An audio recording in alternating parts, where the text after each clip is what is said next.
Hello everyone, welcome to our channel আমাদের প্রতিদিন।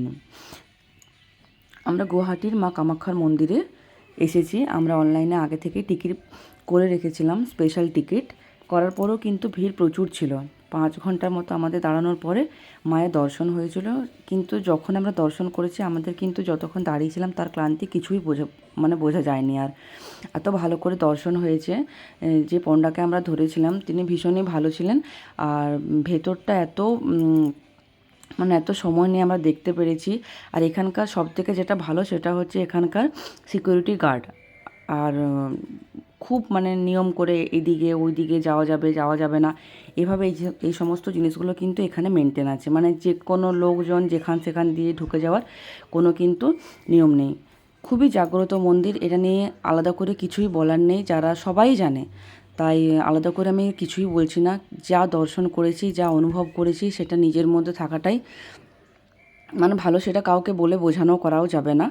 তো ভিডিও তো করিনি, ভেতরে ফটোও তুলিনি, সেরকম মানসিকতাও ছিল না অ্যাকচুয়ালি। তখন আলাদা রকমই একটা মনের অবস্থা কাজ করছিল। তো দর্শন করার পরে একটুখানি যখন বাইরেটা আমরা পরিক্রমা করছিলাম তখন একটু হালকা একটা ছোট্ট একটা ক্লিপের মতো আমি নিয়েছিলাম। এই জায়গাগুলো এখন ফাঁকা আছে, কিন্তু এইগুলোতে অম্বুবাচীর সময় ভরে থাকে। ছেলে বারবার করে বলছিল ওর নাকি ছাগলে ভয় লাগছে। এদিক ওদিকে ছাগল আছে, আর পায়রাও ছেড়ে দেওয়া আছে। ভিড় সব সময় থাকে, আলাদা করে কোনো সময় নেই। যেদিন যাবেন, যখন যাবেন, রবি সোম যে সিজনে যান, মায়ের কাছে সবসময় কিন্তু ভিড় থাকে। আমাদের দর্শন এত ভালোভাবে হয়েছিল, দর্শন করার পর মন একদম শান্তি হয়ে গেছিলো।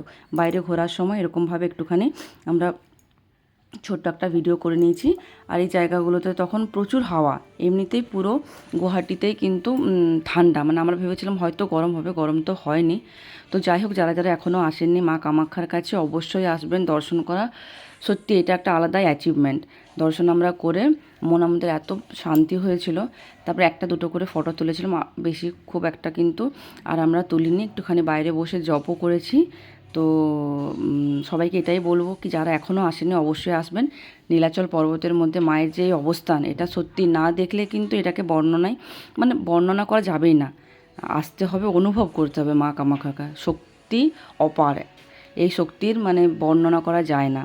ভালো থাকবেন সবাই। ভিডিওটি ভালো লাগলে লাইক করবেন, শেয়ার করবেন, চ্যানেলকে সাবস্ক্রাইব করে আমাদের পাশে থাকবেন। দেখা হচ্ছে পরের ভিডিওতে।